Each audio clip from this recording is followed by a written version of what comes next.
আল্লাহ বলছে নাফরমান বান্দা খাও, দুনিয়া ভোগ করো কিছুক্ষণের জন্য, শুধু মনে রেখো ইন্নাকুম মুজরিমুন, তুমি কিন্তু পাপী। এই কথাটা শুধু মনে রাখো, বাকিটা পরে হইব, ভাত খাও। হ্যাঁ হ্যাঁ, কোরআন শরীফের আয়াত এটা। কুলু ওয়া তামাত্তাউ কালিলান ইন্নাকুম মুজরিমুন। আল্লাহ যেন বলে 8টার সময় যেই নাফরমান নাস্তা খাইতে বসে, আল্লাহ বলে বান্দা খা, কোনো অসুবিধা নাই, শুধু মনে রাখিস বেঈমান ফজরের নামাজ পড়ো নাই। কথাখান শুধু মনে রাখো, পরে হইব অন খাও। রাত 10টা বাজে যেই নাফরমান ভাত খাইতে বসছে, আল্লাহ তাআলা যেন ডাক দিয়ে বলছে বেঈমান খা, ভাত খা, খানা আমি আটকাইতাম না, শুধু মনে রাখিস এশার নামাজ পড়স নাই, ভাত খা বেঈমান। খানা আটকাবো না, খানা আমি জন্তু জানোয়াররাও খাওয়াই, তোরে খাওয়াবো না কেন?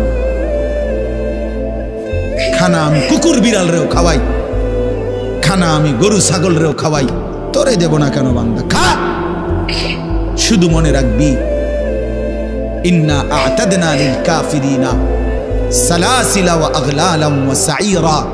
আল্লাহ বলে প্রতিটা নাফরমানের জন্য আমি রেডি রাখছি আগুনের শিকল এবং আগুনের বেড়ি এবং জাহান্নামের আগুন।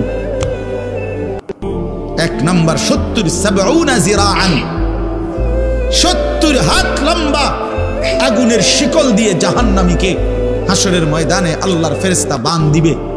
1 2 নাম্বার 2টা হাত। দোস্ত দেখেন শুধু আমার দিকে, সূরা ইয়াসিনে আছে ইন্না জাআলনা ফি আ'নাকিহিম আগলালান ফাহিয়া ইলাল আদকানি ফাহুম মুকমাহুন। এটার অর্থ হলো এই যে হাসরের ময়দানে প্রত্যেকটা পাপী নাফরমানকে ফেরেশতা 2 হাত আলগি দিয়া এইভাবে ঘাড়ের সাথে বাঁধ দিয়া ধইরা এই 2 থুতনির নিচে 2 হাত এভাবে দিয়া এইভাবে বাঁধ দিয়া, আল্লাহর কসম, রব্বে কাবার কসম করে এইভাবে বাঁধ দিবে। আর কোনদিন বেঈমান চোখটাও নিচের দিকে নামাইতে পারবে না, কারণ এই থুতনি তো উঠাই দিছে উপরের দিকে, এটা দিয়ে ঠেলা দিয়া। এটা অর্থ হলো আগলাল। এই আয়াতের সূরা ইয়াসিনের এই আয়াতের অর্থ এটাই, ইন্না জাআলনা ফি আ'নাকিহিম আগলালান। আল্লাহ বলছে বান্দা আমি দেখাবো। আল্লাহ ডাক দিয়ে বলে ভাই আমারও তোমারও, জওয়ানকেও বুড়োকেও। আল্লাহ বলে বান্দা কি মনে করছো আমি রহমান না? ঠিক আছে, তুমি কি এটা শোনো নাই আমি যে কাহ্হার? তুমি তো শুনছো আমি রাহিম, তুমি কি শোনো নাই আমি জব্বার? আমি যুনতিকাম, আমি প্রতিশোধ গ্রহণকারী, আমি সারিউল হিসাব, দ্রুত হিসাবকারী, আমি জব্বার, আমি প্রবল প্রতাপান্বিত, কাহ্হার, আমি মুতাকাব্বির, আমি বারি। তুমি জানো না? আমার একটা নাম শুনলা, আমার দয়ার নামটা শুনলা, আমি যে শাস্তি দেব সেটা শোনো নাই? কি ভাইয়া, কোরআনুল কারীমের মধ্যে জান্নাতের বর্ণনা যেমন আছে, জাহান্নামের বর্ণনা নাই? কথা বলেন না কেন? তো সেগুলো কার জন্য? সেগুলো কার জন্য? মা সালাকাকুম ফি সাকার ক্বালু লাম নাকু মিনাল মুসাল্লিন। একবারে সোজা বাংলা দেখেন, জাহান্নামী জাহান্নামে চিৎকার করবে, জাহান্নামের ফেরেশতা ডাক দিয়ে বলবে বেঈমান জাহান্নামে কেন আসলি?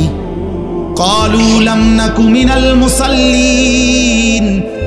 নাফরমান বলবে বন্ধু ফেরেশতা ভাই আমি দুনিয়াতে নামাজি ছিলাম না।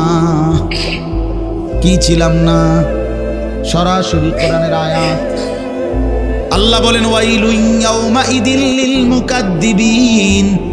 সমস্ত মিথ্যাবাদী নাফরমান পাপীদের জন্য সেদিন জাহান্নাম। যদি বলেন কেমন নাফরমান মাওলা? আল্লাহ বলেন ওয়া ইদা কিলা লাহুমুর কাউ লা ইয়ারকাউন। দুনিয়ায় এই নাফরমানকে যতবার বলা হয়েছিল রুকু করতে, সেজদা করতে, নামাজ পড়তে, বেঈমান নামাজ পড়ে নাই, এজন্য জাহান্নাম। কোরআনুল কারীমে আল্লাহ বলছেন কাল্লা ইদা বালাগাতিত তারাকি।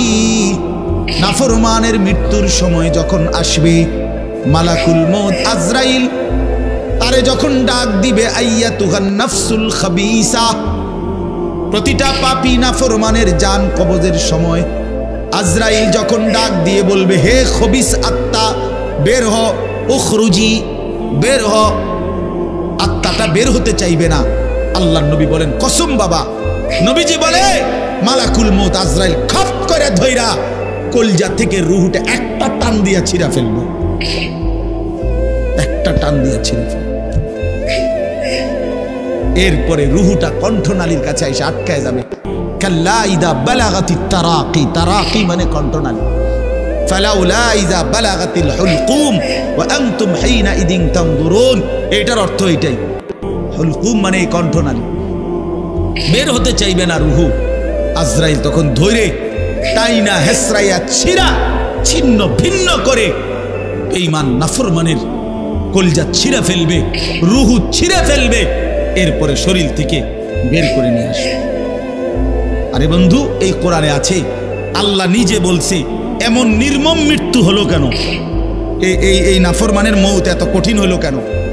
তার কলজা ছিঁড়া ফেলছে, রুহু ছিঁড়ে ফেলছে, এমন মৃত্যু হলো কেন? আল্লাহর কসম বাপ, আমারেও বলি, আপনারেও বলি, আল্লাহ কোরআনে সরাসরি বলছে এমন ভয়ানক মৃত্যু হলো কেন?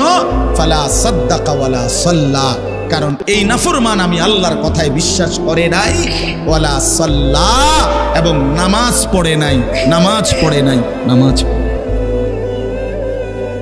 হ্যাঁ, বেনামাজি সন্তান মনে রাখো, বাদ দুগা খাইতে এলে খুব মাতবর, মোবাইল একখান টিপে, মোটরসাইকেল একখান চালায়। হ্যাঁ, বাহ বাহ বাহ বাহ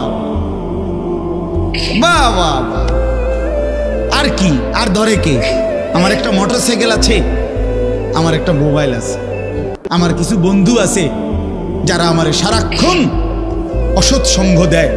যখনই আমার সমস্ত নাফরমানি মন চায়, কিছু অসৎ বন্ধু মিলে যায়, যে বন্ধুরা আমার সারাক্ষণ চরিত্রহীনতা শেখায়, অসভ্যতা, নোংরামি, অশ্লীলতা, বেহায়াপনা শেখায়। এমন কিছু বন্ধু যার মিলে গেছে, একটা মোটরসাইকেল মিলে গেছে, একটা মোবাইল মিলে গেছে, তো নারীর ছবি, আড্ডা, জিনা, ব্যভিচারের দৃশ্য, মদের আড্ডা, জুয়ার আড্ডা, নারীর আড্ডা, নারীর আলাপ, অথবা মোবাইলের অস্থির ছবি দেখা, এই জিন্দিগি মুসলমান? এর জন্যই আল্লাহ তাআলা আমাদেরকে মুসলমানের ঘরে বানাইছিলেন। এই জন্যই আমার বাবা মুসলমান, এই জন্যই আমার মা মুসলমান। আল্লাহ আপনি মাফ করে দেন, ইনসাফের সাথে ভাইবেন। অনেক নওজোয়ান ভাই, সবাইরে অনুরোধ করলাম, দোস্ত আমার, ইনসাফের সাথে ভাইবেন, নিজেরে নষ্ট করেন না। ছেলেরা আমার, ভাইয়া নিজেরে নষ্ট করো না ভাই, নওজোয়ান ভাই নিজেরে নষ্ট করো না। শেষ পর্যন্ত কেউ নাই, শেষ পর্যন্ত একদিন, দিন শেষে, রাত শেষে দেখবেন আমার সাথে কেউ নেই, আমি একাই, আমি একাই। একদিন কবর আমারে সব সম্পর্ক ছিন্ন করে দিবে, একদিন মৃত্যু আমাকে সব ভুলায় দিবে, সব ভুলায় দিবে।